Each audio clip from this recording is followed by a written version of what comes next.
Hey horse pals, we're going on a short adventure today, grooming our horse and throwing a saddle on real quick. Today I just want to go over a few tools commonly used for grooming. The first tool is their curry comb. It's a rubber comb and it just helps loosen any dirt, dead skin, and debris and any shedding hair to come off easily. It helps pull it off. And then we're going to go over it with a body brush. But this rubber curry comb you can get from State Line Tack. It is great for all seasons. And they make all different sizes. After a good brush down, making sure I got everything covered, I'm going to go back with a body brush and just brush off all that loose dirt and hair that I got loose with a curry comb, making sure I get all the way down to her legs, go over her whole body. And if you notice, I'm going in the direction of her hair to keep her comfortable. And this body brush does have a handle, even though I don't use it. You also can get that from State Line Tack. I do have discount links in the description below, so make sure to check those out. Give her a quick brush down with the body brush, and then I like to use this product called olive oil. You can pick it up at Racquetown for a discount, but it's just made for hair, so it keeps them nice and shiny and oily, and it helps me brush the knots out, and it definitely is a lot cheaper. And some of the horse products, I just spray her mane all over and then give her a good brush down. To start at the ends of the hair and work my way up closer to the roots so I don't rip out any of her mane. She has like this pony mane, but it's very thick and I don't like to rip it out. So give that a good brush all the way through, making sure the oil's worked in. Not only does it moisturize and detangle, it just gives this beautiful shine afterwards. And like I said, it is a lot cheaper than most of your horse products. And I am using a mane brush. Honestly, any brush will work, but this mane brush I got from State Line Tack has awesome grips on it.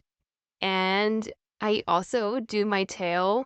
Now, her tail is super thick, so I make sure to get that oil all the way in. It just helps any knots come out a lot easier. I'm definitely starting at the tips and working my way up, but her mane is super thick, so I kind of have to brush it in sections. So I will definitely take my time and make sure not to pull anything on her actual tailbone. I do like to use this testicular fly spray. I happen to mix it with a little bit of baby oil and conditioner to condition her coat and make it stick a little longer so it leaves these weird streaks. But the basic fly spray is awesome. I also got this fly spray from State Line Tack. It's my favorite, but you can choose anyone you like, making sure I get both sides of her body before starting with the face fly spray. Now, I didn't brush her face earlier, so they make soft little face brushes. I happen just to grab the body brush, but I do recommend getting a soft brush for face. The bristles are just a lot softer, and here's one from State Line Tack. After doing her brushing, I like to put on Swatch over her eyes and ears and areas that the flies will fester. Swat is an ointment cream and it just sticks a lot longer. I recommend it, especially in these summer months. Speaking of summer months, summer heat brings dry, cracked hose, so I like to try to clean them out regularly. I use this Hoofpick with a brush. I like the grip, I like the brush. It helps me clean out cracks and crannies. Now, although she is barefoot, she is definitely due for a trim, so she's super dry. Her frogs are really long and deep, and I have to get in those cracks. But this brush helps me get all the extra debris out and just pick all the debris in between her frogs, making sure she's super comfortable.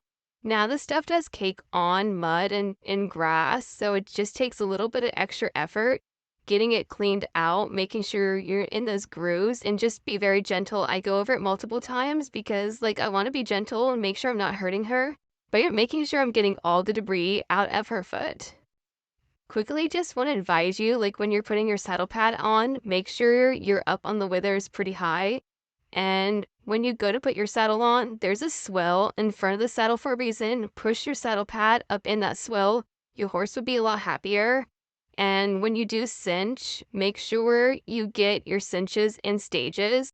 She is the older horse, so she knows the drill. I'll let her sit for a second, and then I'll come back and check her cinch, and wow, I'll get a lot more real estate there. I'm going to unloosen my halter and just slide it back to her neck real quick so I can get her bridle on. And unfortunately, this bridle is too big for her. I use it for one of my other horses who has a bigger head, so now I have to adjust everything.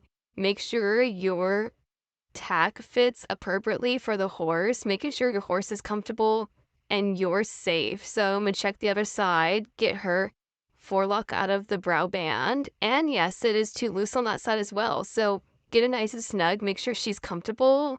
I'm comfortable, sure her tack is good, and we're ready to ride. So we'll catch you next time. If you have any questions or comments, make sure to drop them below. Hope to see you on the next adventure.